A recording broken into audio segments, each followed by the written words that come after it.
cette seconde partie du cours et continue de parler à nos cœurs, juste de nous encourager, d'ouvrir nos yeux sur des réalités qui nous échappent parfois et qui peuvent nous faire du mal, nous détruire, nous handicaper et nous arrêter même dans notre marche avec toi. Seigneur, on a tellement de reconnaissance, encore une fois, de pouvoir être enseigné, de pouvoir recevoir de toi des définitions précises concernant la vie. Alors bénis cette deuxième partie du cours au nom de Jésus. Amen. Amen. Ok. Alors, tout à l'heure, j'ai dit que l'échec produit quelque chose en nous. Les bonnes choses que l'échec produit, vous pouvez noter, il y a plusieurs choses. L'échec produit un vrai regard sur moi. Qu'est-ce que ça veut dire? Ça veut dire que parfois, la raison même de l'échec, c'est que nous avons une image de nous-mêmes qui n'est pas juste. Nous pensons que que nous mesurons 2 mètres alors qu'on mesure 1,50 m. D'accord? Je prends juste ça comme une image pour dire que des fois on pense qu'on est plus grand que ce qu'on est, plus fort que ce qu'on est, plus sage que ce qu'on est, plus intelligent que ce qu'on est en réalité, qu'on a plus de connaissances que ce qu'on a en réalité. Et donc l'échec nous ramène à une mesure qui est normale. Donc l'échec sert à ça. Elle nous donne un vrai regard sur nous-mêmes. Elle crée en nous, si on regarde l'échec comme un ami, une recherche de Dieu et de sa force. Donc elle nous rapproche, l'échec nous rapproche de Dieu, nous éloigne pas de Dieu. D'accord? L'échec ne doit pas nous éloigner de Dieu. Si je vis un échec qui m'éloigne de Dieu, je ne vis pas bien. Je ne vais pas dans la bonne direction. Et je rajoute échec à mon échec, quelque part.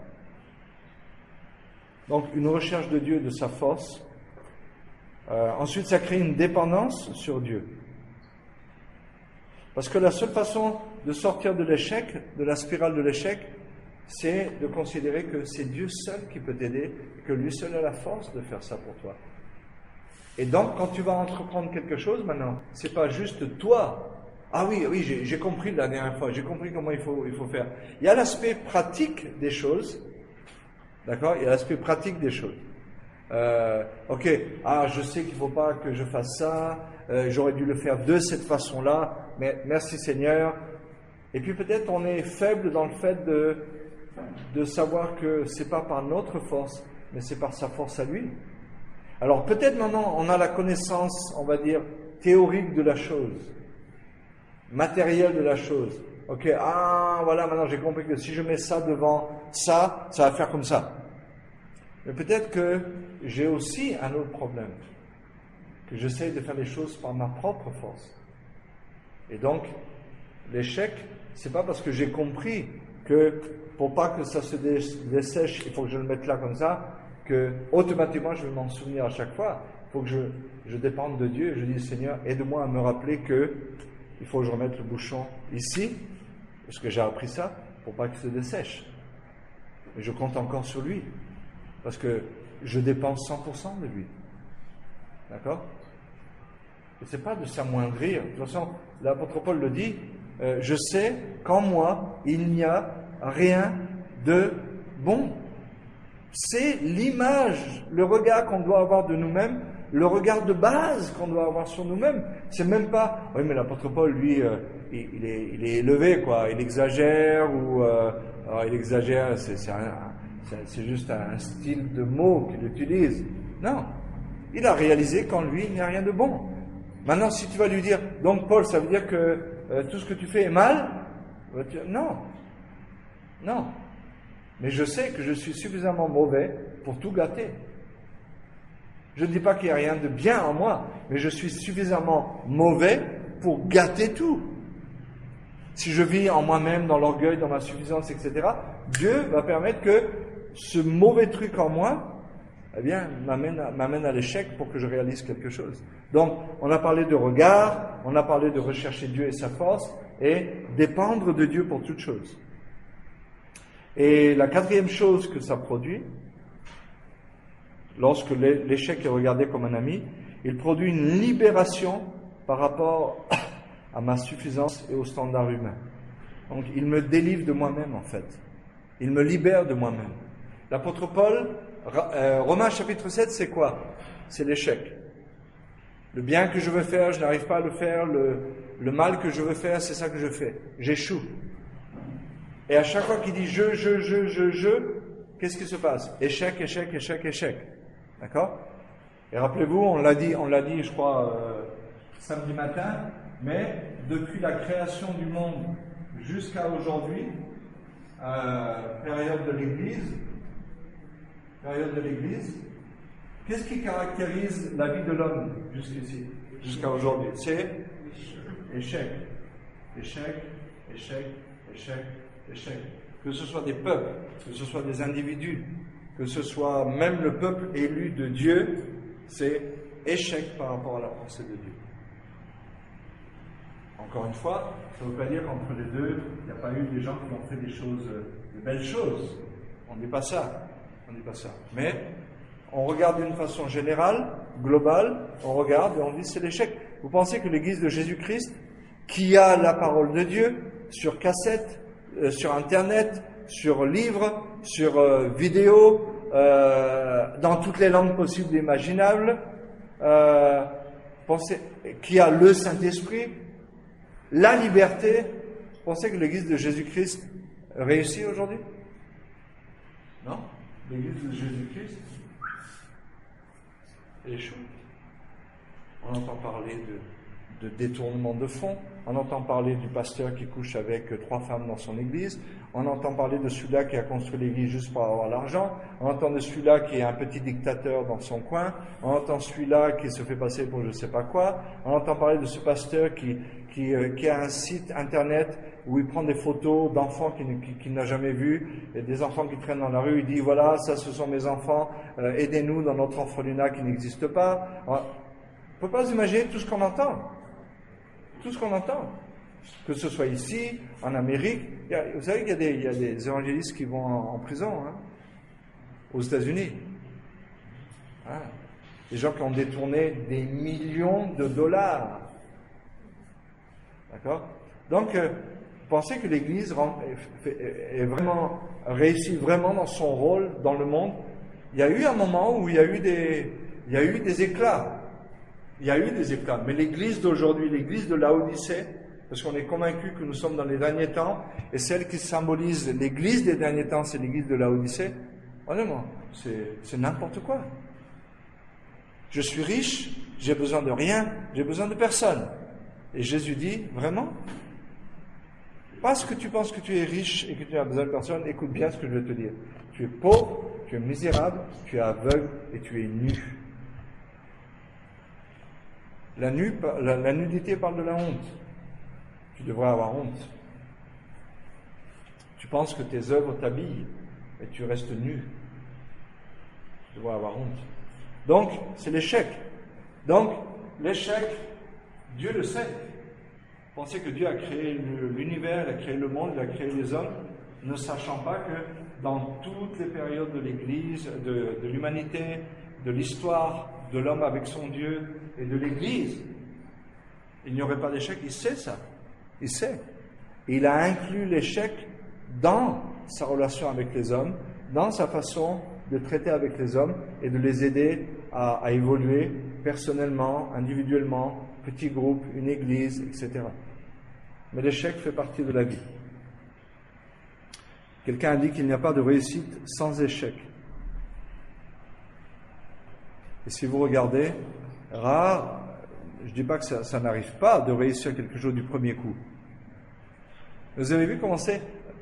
C'est assez intéressant.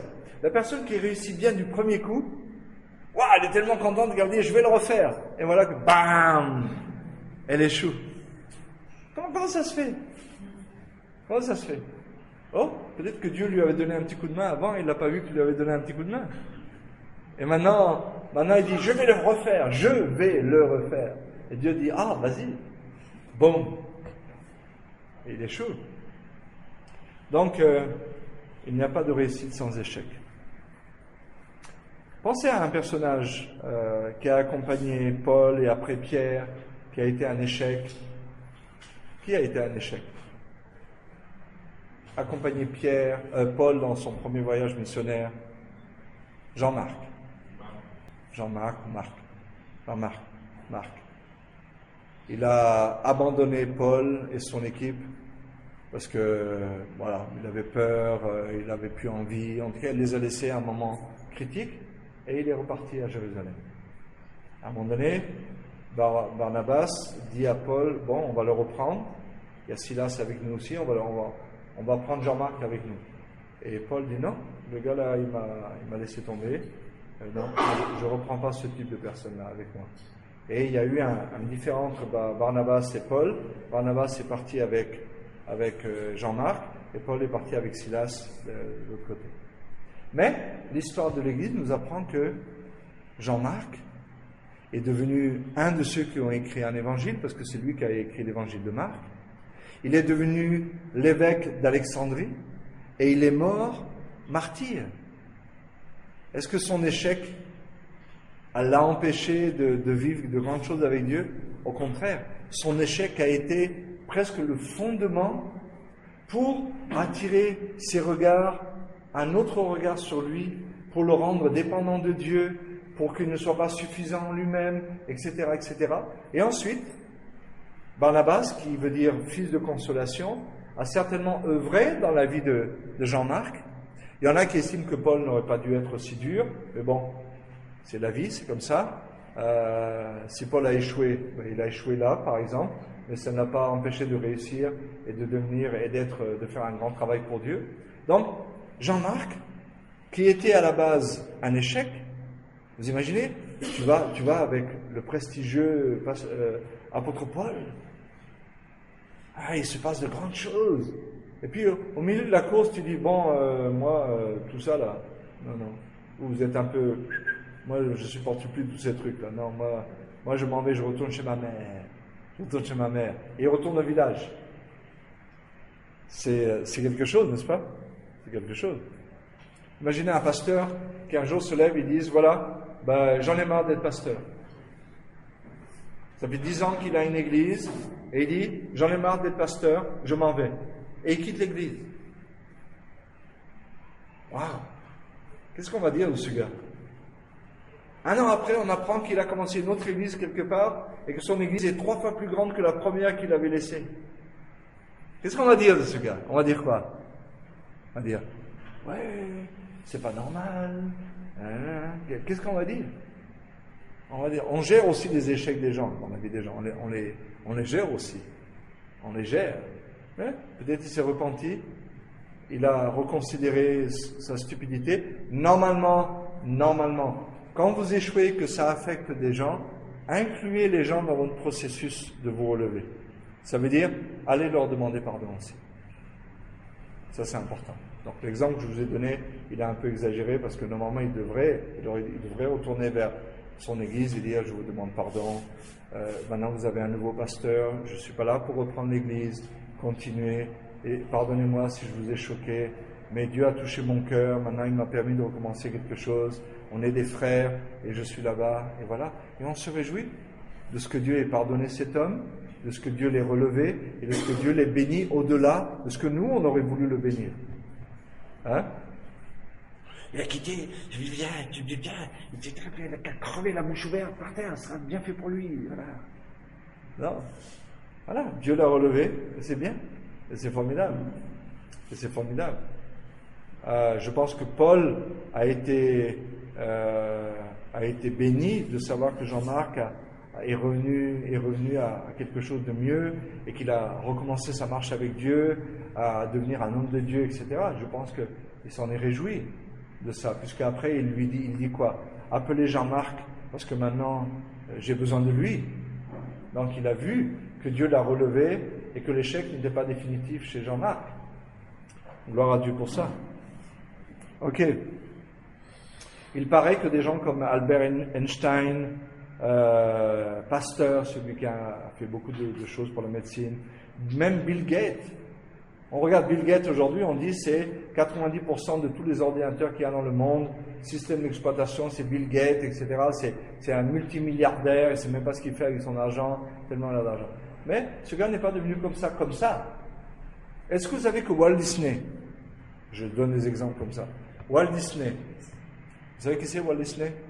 C'est celui c'est un peu le créateur du dessin animé, comme on le connaît, il a fait, et son entreprise fait encore des choses. Vous savez que quand il y a eu le concept du dessin animé, comme il l'a inventé, comme il l'a fait, il avait besoin d'argent pour faire travailler toute son équipe de dessinateurs et tout ça.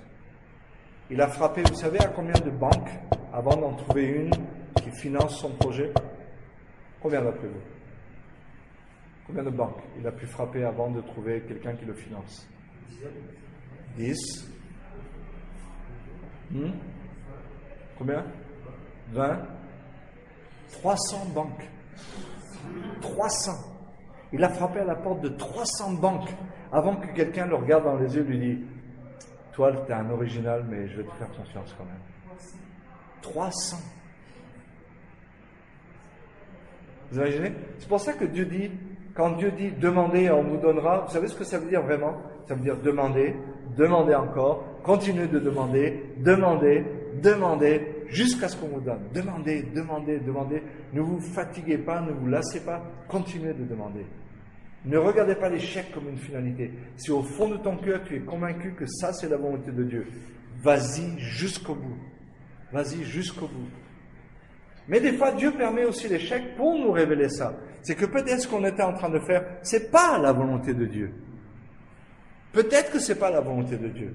Et donc Dieu dit, ok, je vais te révéler que c'est pas la volonté de Dieu. Et là, on n'a même plus le goût d'essayer.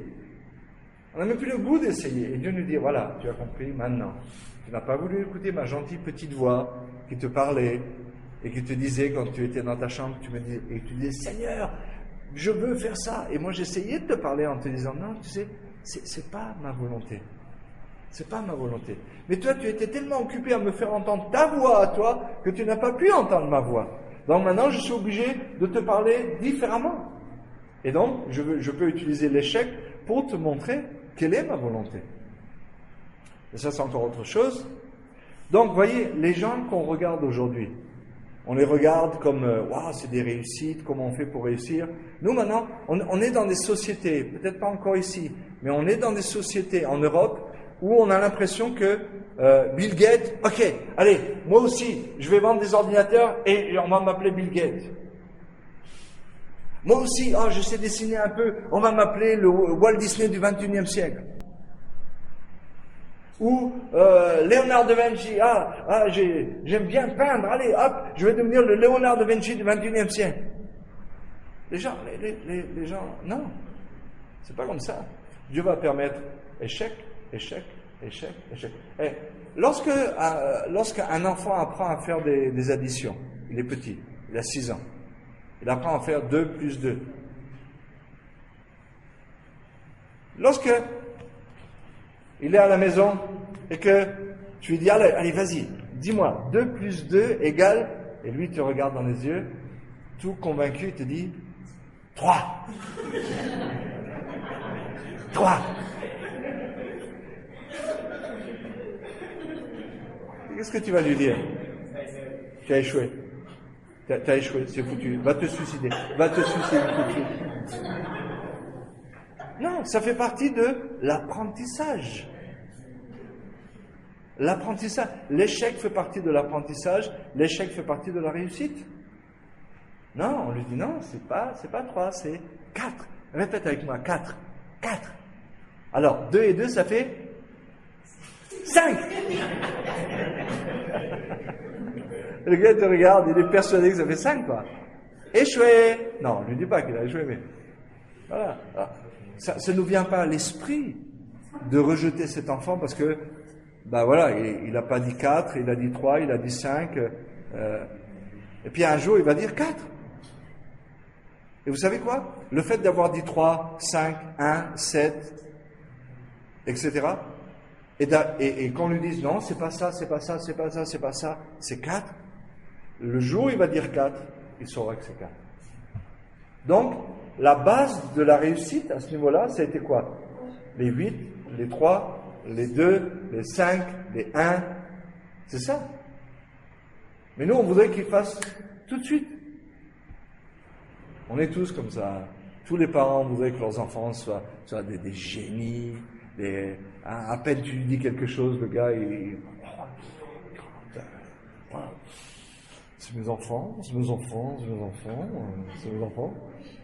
Mais de toute façon, s'ils devaient tenir de toi, moi je ne sais même pas comment on conjugue le verbe avoir au passé composé.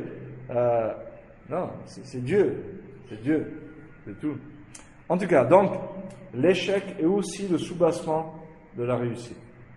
Le fondement même de la réussite, c'est bien souvent ce que les gens ne voient pas, n'est-ce pas? Ils ne voient pas, ces choses-là. Ils voient le produit fini. C'est comme les fondations d'une maison. Personne ne les voit, sauf pendant la construction, mais après c'est fini, on ne les voit pas. Et pourtant, c'est ça qui maintient la maison.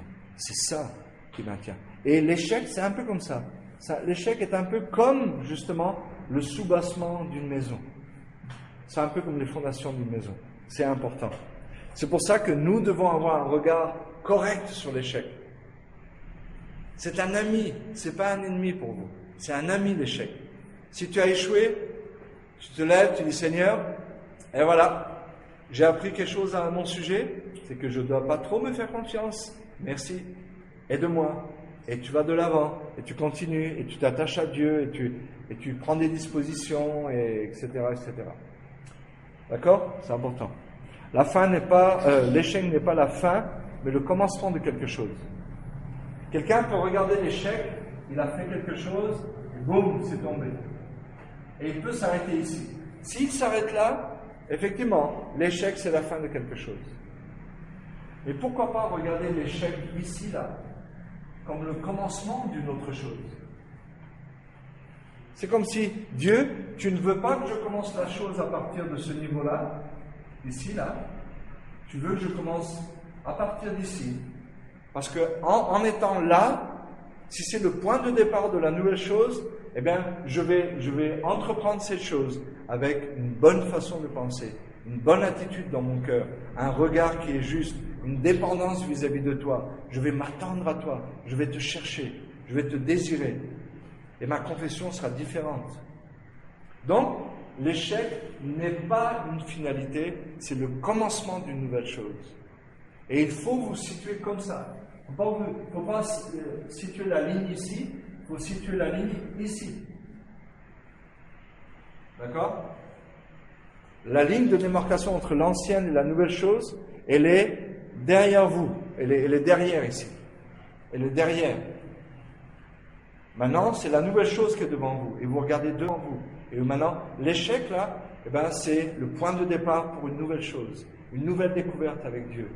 Quelque chose de nouveau avec le Seigneur.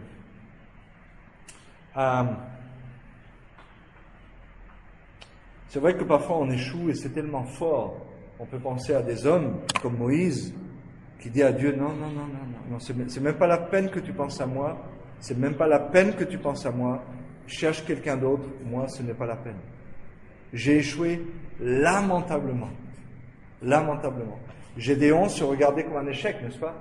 Il a dit, non, tu cherches l'homme vaillant. L'homme vaillant, c'est pas si tu adresses là, va de l'autre côté du village, et peut-être il y a le gars costaud là. Peut-être c'est lui là-bas, mais c'est pas moi.